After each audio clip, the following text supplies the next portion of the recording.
আসসালামু আলাইকুম সুপ্রিয় ভর্তি শিক্ষার্থীরা, কেমন আছো তোমরা সবাই? আশা করি সবাই ভালো আছো। আজকে আমি তোমাদের সামনে উপস্থিত হয়েছি তোমাদের বিশ্ববিদ্যালয় ভর্তি পরীক্ষা বলো, তোমাদের এইচএসসি পরীক্ষা বলো, মোস্ট ইম্পর্টেন্ট একটা টপিক নিয়ে। সেটা হচ্ছে আমাদের বিভীষণের প্রতি মেঘনাদ। এই কবিতাটি থেকে তোমাদের বিশ্ববিদ্যালয় ভর্তি পরীক্ষা কোশ্চেন থাকে। তোমাদের বিশ্ববিদ্যালয় ভর্তি পরীক্ষায় এবং এইচএসসি পরীক্ষায় এই বিভীষণের প্রতি মেঘনাদ কবিতাটি থেকে সবচেয়ে বেশি কোশ্চেন হয়। যদি তোমাদের বিশ্ববিদ্যালয় ভর্তি পরীক্ষায় বিভীষণের প্রতি মেঘনাদ এই কবিতাটি থেকে যদি কোনো কোশ্চেন হয়, তাহলে তোমাদের মূল বইয়ের পাশাপাশি যদি এই ভিডিওটি দেখো, অন্য কিছুই পড়তে হবে না। সো ভিডিওটি তোমাদের জন্য খুবই হেল্পফুল। ফুল কনসেন্ট্রেশন দিয়ে দেখতে থাকো, ইনশাআল্লাহ উপকৃত হবা। তাহলে আমাদের মূল আলোচনা শুরু করি। আমরা প্রথমে দেখতে পাচ্ছি বিভীষণের প্রতি মেঘনাদ কবিতায় কাকে বাসবত্রাস বলা হয়েছে।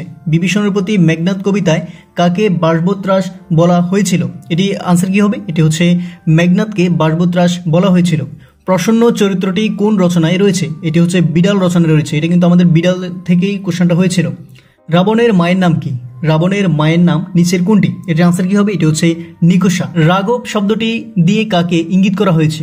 রাঘব শব্দটি দিয়ে রামচন্দ্রকে ইঙ্গিত করা হয়েছে। কুম্ভকর্ণকে, কুম্ভকর্ণ কাকে বলা হয়? সে হচ্ছে রাবণের ছোট ভাইকে বলা হয় কুম্ভকর্ণ। শুলি শম্ভুনিপ কাকে বলা হতো? শুলি শম্ভুনিপ বলা হতো কুম্ভকর্ণকে। এই কোশ্চেনটা খুবই ইম্পর্টেন্ট। কুম্ভকর্ণ এটা দুইভাবে আসতে পারে, যে কুম্ভকর্ণকে সে হচ্ছে রাবণের ছোট ভাই, এবং শুলি শম্ভুনিপ কাকে বলা হতো? সে হচ্ছে কুম্ভকর্ণ। বাংলা সাহিত্যের প্রথম সার্থক নাটক কোনটি? বাংলা সাহিত্যের প্রথম সার্থক নাটক হচ্ছে শর্মিষ্ঠা। কোনটি? এটা হচ্ছে শর্মিষ্ঠা। তো এই কোশ্চেনটার সাথে আমাদের বিশ্ববিদ্যালয় ভর্তি পরীক্ষায় সিমিলার আরও একটা কোশ্চেন রিপিট হয়, সেটাকে একটু শুনো। সেটা হচ্ছে বাংলা সাহিত্যের প্রথম সার্থক উপন্যাস কোনটি? প্রথম সার্থক উপন্যাস হচ্ছে দুর্গেশ নন্দিনী। প্রথম সার্থক উপন্যাস দুর্গেশ নন্দিনী। কিন্তু বাংলা সাহিত্যের প্রথম সার্থক নাটক হচ্ছে শর্মিষ্ঠা। এটা খুব ভালোভাবে মনে রাখার চেষ্টা করো, নাহলে কিন্তু ভেজা লাগাতে পারো। বাংলা সাহিত্যে প্রথম পত্রকাব্যের রচয়িতাকে? বাংলা সাহিত্যের প্রথম পত্রকাব্যের রচয়িতা হচ্ছে মাইকেল মধুসূদন দত্ত। নিকুম্বিলা যজ্ঞাগার এটি কি? এটি হচ্ছে একটি মন্দির। রক্ষশ্রেষ্ঠ এখানে দেওয়া আছে ড্যাশ, দাসেরা কি দেখি ডরিবে এই, আবারও দেওয়া আছে ড্যাশ, হেন দুর্বল মানবে। এই ড্যাশগুলোতে আমরা কি বসাবো? এটি হচ্ছে পরাক্রম ভীর। রক্ষশ্রেষ্ঠ পরাক্রম, দাসেরা কি দেখি ডরিবে এই বীর, হেন দুর্বল মানবে। লঙ্কার কলঙ্ক আজি ভঞ্জিব আহবে। বিভীষণের প্রতি মেঘনাদ কবিতায় আহব মানে কি? বিভীষণের প্রতি মেঘনাদ কবিতায় আহব বলতে কি বোঝানো হচ্ছে? সেটা হচ্ছে যুদ্ধকেই বোঝানো হচ্ছে। এরপর দেওয়া হচ্ছে একটা ব্লাঙ্ক বা ড্যাশ দেওয়া হচ্ছে, ড্যাশ যার নিৎসহ নিৎসে দুর্মতি। আমরা যদি আমাদের কবিতার লাইনগুলো সুস্পষ্টভাবে যদি মুখস্থ রাখতে পারি, তাহলে কিন্তু এগুলোর আনসার খুবই সহজে কিন্তু করতে পারবো। তো এখানে আমরা যদি লাইনটা মনে রাখি, তাহলে কিন্তু আমরা খুব সহজে পারবো। সেটি হচ্ছে গতিজার নিৎসহ নিৎসে দুর্মতি। মেঘনাদের পিতামহীর নাম কি ছিল? এটার আনসার কি হবে? এটা হচ্ছে নিকষা। মেঘনাদের পিতামহীর নাম হচ্ছে নিকষা। বিভীষণের প্রতি মেঘনাদ কবিতাটি কোন ছন্দে রচিত? বিভীষণের প্রতি মেঘনাদ কবিতাটি কোন ছন্দে রচিত? এটি হচ্ছে অমৃতাক্ষর ছন্দে রচিত। তোমরা যদি কোন কবিতা কোন ছন্দে রচিত তা এক ভিডিওতে পেতে চাও, তাহলে আমার এই ভিডিওর ডিসক্রিপশন বক্সে লিঙ্ক দেওয়া আছে, তোমরা চাইলে দেখে নিতে পারো। বাসবত্রাস হিসেবে যিনি অভিহিত, অর্থাৎ বাসবত্রাস হিসেবে যিনি পরিচিত, সে হচ্ছে মেঘনাদ। তোমাদের বিশ্ববিদ্যালয় ভর্তি পরীক্ষায় কিন্তু কোশ্চেনটা রিপিট হয়।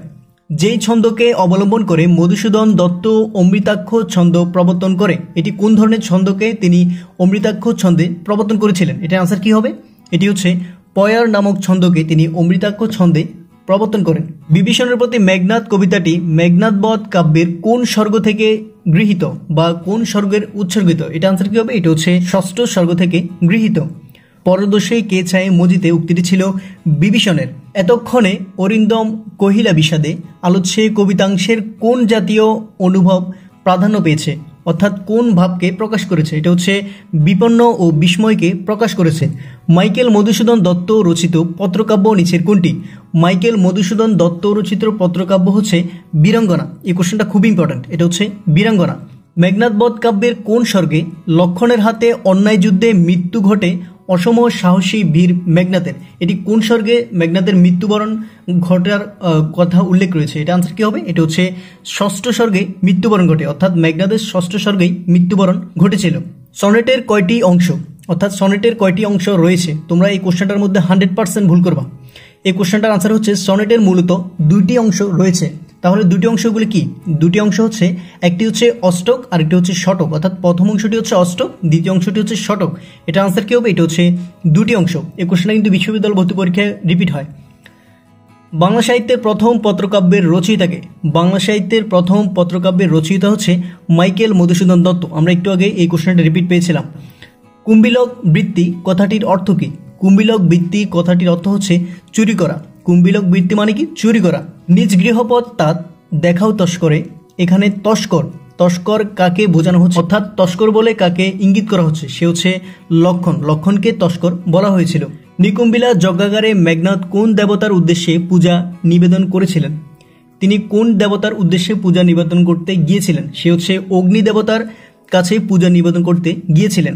নিশীথে অম্বরে মন্দ্রে জিমুতেন্দ্র কপি, এই চরণের কপি এর সমার্থক অর্থ নিচের কোনটি? কপি মানে কি বোঝানো হচ্ছে? এটা কিন্তু আমরা শব্দার্থের মধ্যে পড়েছিলাম। এটা আনসার কি হবে? এটি হচ্ছে ক্রুদ্ধ। কপি মানে কি? কপি মানে হচ্ছে ক্রুদ্ধ করে।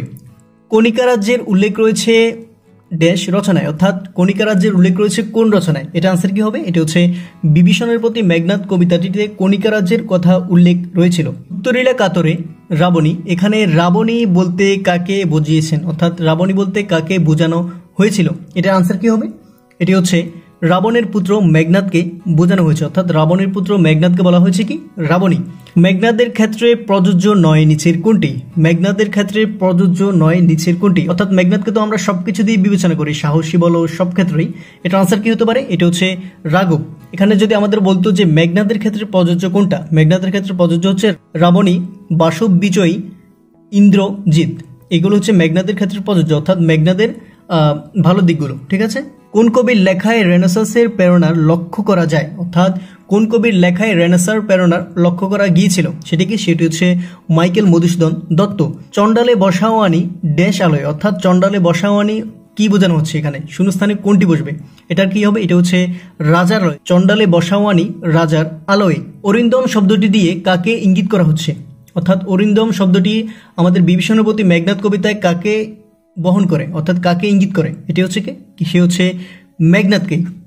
মাইকেল মধুসূদন দত্ত রচিত প্রহসন নিচের কোনটি? এই কোশ্চেনটা খুবই ইম্পর্টেন্ট। এটা কিন্তু আমরা বিশ্ববিদ্যালয় ভর্তি পরীক্ষায় ভুল করি। আমরা স্বাভাবিক নিয়মে কিন্তু আমরা সবগুলো কোশ্চেন পড়ে যাই, কিন্তু ভর্তি পরীক্ষায় কিছু যদি একটু এলোমেলো করে দিতে পারে তাহলে কিন্তু আমরা ভুল করি।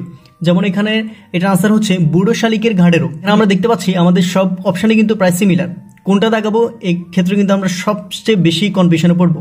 খুব ভালোভাবে যা পড়বো খুব ভালোভাবে এটার বানান সহ পড়ার চেষ্টা করব। ঠিক আছে, তাহলে কিন্তু ভুল করার সম্ভাবনা থাকবে না, অর্থাৎ প্রবাবিলিটি খুবই কমে যাবে। ঠিক আছে। মধুসূদন কোন ছন্দ প্রথাকে ভেঙে নতুন রকমের ছন্দ গড়েছিলেন? এই কোশ্চেনটা কিন্তু আমরা একটু আগেই রিপিট পেয়েছিলাম। এটা হচ্ছে কি? এটা হচ্ছে পয়া ছন্দ প্রথাকে ভেঙেছিলেন। প্রগলবে শব্দটির অর্থ নিচের কোনটি? প্রগলবে মানে কি? প্রগলবে মানে হচ্ছে নির্ভীক চিত্তে। আমরা আমাদের সকল কবিতার শব্দার্থগুলো খুব ভালোভাবে পড়ার চেষ্টা করব, যাতে ভর্তি পরীক্ষায় আসলে বা পরীক্ষায় আসলে আমরা কিন্তু যাতে ভুল না করি। আর শব্দার্থ শিখলে একটা বেনিফিট কি, সেটা হচ্ছে কবিতার মধ্যে কি বলছে, কোন লাইনে কি বলছে তা সহজে বুঝতে পারবো। ঠিক আছে। পাঠাইব রমানুজে সমন ভবনে, এর পরের চরণ নিচের কোনটি? এটা আনসার কি হবে? এটা হচ্ছে লঙ্কার কলঙ্ক আজি ভঞ্জিব হবে। আমরা যথাসম্ভব চেষ্টা করব যে লাইনগুলো মনে রাখার। ঠিক আছে। তো আমাদের অনেকগুলো লাইন আছে খুব বড় বড়, এগুলো আমাদের বেশি মনে রাখার দরকার নেই। বেশিরভাগ আমাদের ছোট লাইনগুলো ভর্তি পরীক্ষায় আসে। ঠিক আছে। রুশিলা বাসবত্রাস, বিভীষণের প্রতি মেঘনাদ কবিতায় বাসবত্রাস কাকে বলা হয়েছিল? এই কোশ্চেনটা কিন্তু আমরা একটু আগে রিপিট পেয়েছিলাম। এটা আনসার কি হবে? এটা হচ্ছে মেঘনাদকেই বাসবত্রাস বলা হয়েছিল। এই কোশ্চেনটা কিন্তু রিপিট হয়েছে। পরদোষে কে চাহে মজিতে, উক্তিটি কাজ ছিল? পরদোষেই কে চাহে মজিতে উক্তিটি ছিল আমাদের বিভীষণের। প্রমিলা কার স্ত্রী? প্রমিলা হচ্ছে মেঘনাদের স্ত্রীর নাম হচ্ছে প্রমিলা। এখানে তোমাদের সিমিলার আরো একটা কোশ্চেন থাকতে পারে যে প্রমিলা এটি কার স্ত্রী? এটা হচ্ছে আমাদের মেঘনাদের স্ত্রী, তো আমরা জানি, কিন্তু এখানে আমাদের কাজী নজরুল ইসলামের স্ত্রীর নাম হচ্ছে কিন্তু প্রমিলা। এই দুটা কিন্তু খুব ভালোভাবে মনে রাখার চেষ্টা করো, নাহলে কিন্তু ভেজা লাগাতে পারো। এখানে যদি কাজী নজরুল ইসলাম থাকে তাহলে কাজী নজরুল ইসলাম হবে, যদি মেঘনাদ থাকে তাহলে মেঘনাদ হবে। ঠিক আছে। মেঘনাদের স্ত্রীর নাম কি? এটা হচ্ছে প্রমিলা। কোন কবি গান রচনা করেননি? কোন কবি গান রচনা করেননি? এটা কিন্তু তোমাদের বিশ্ববিদ্যালয় ভর্তি পরীক্ষায় বারবার রিপিট হয়। এটা হচ্ছে মাইকেল মধুসূদন দত্ত, তিনি গান রচনা করেননি। মাইকেল মধুসূদন দত্তের রচনা নিচের কোনটি? এই কোশ্চেনটার মধ্যে তোমরা ভুল করতে পারো। এটা আনসার কি হবে? এটা হচ্ছে মেঘনাদ বধ। বানানটা খুব ভালোভাবে পড়ে নাও যাতে ভুল না করো পরবর্তীতে। এতক্ষণে অরিন্দম কহিলা বিষাদে, এখানে অরিন্দ্রম বলতে কি বোঝাচ্ছে, অর্থাৎ অরিন্দ্রম এটি কি? এটা আনসার কি হতে পারে? এটা হচ্ছে মেঘনাদ।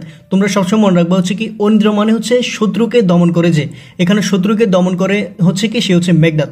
মেঘনাদই কিন্তু শত্রুকে দমন করে, সেই বিধায় আমাদের মেঘনাদ হচ্ছে অরিন্দ্রম। ঠিক আছে। কোনটি মাইকেল মধুসূদন দত্তের জীবনী? মাইকেল মধুসূদন দত্তের জীবনী হচ্ছে আশার ছলনে ভুলি। এটি হচ্ছে মাইকেল মধুসূদন দত্তের জীবনী। মাইকেল মধুসূদন দত্তের মেঘনাদবধ কাব্যের মেঘনাদের উপাধি নিচের কোনটি? এটি আনসার কি হবে? এটি হচ্ছে অরিন্দ্রম। আমরা একটু আগে পড়েছিলাম যে অরিন্দ্রম মানে কি, সে হচ্ছে শত্রুকে দমন করে। এখানে তস্কর মানে হচ্ছে চোরকে বোঝানো হচ্ছে। মাইকেল মধুসূদন দত্ত তিনি কোন শতকের কবি? এই কোশ্চেনটা খুবই ইম্পর্টেন্ট। এটা হচ্ছে তিনি 19 শতকের কবি। হায় তাঁত উচিত কি তব এই কাজ। এখানে তাঁত বলতে কি বোঝানো হচ্ছে? তাঁত মানে কি? তাঁত হচ্ছে চাচা। আমরা কিন্তু শব্দার্থের মধ্যে পড়েছিলাম যে তাঁত মানে কি? তাঁত মানে হচ্ছে চাচাকে বোঝানো হচ্ছে। আধুনিক বাংলা কবিতার জনককে? আধুনিক বাংলা কবিতার জনক হচ্ছে মাইকেল মধুসূদন দত্ত। বজ্রাঙ্গনা কাব্যটি কার লেখা?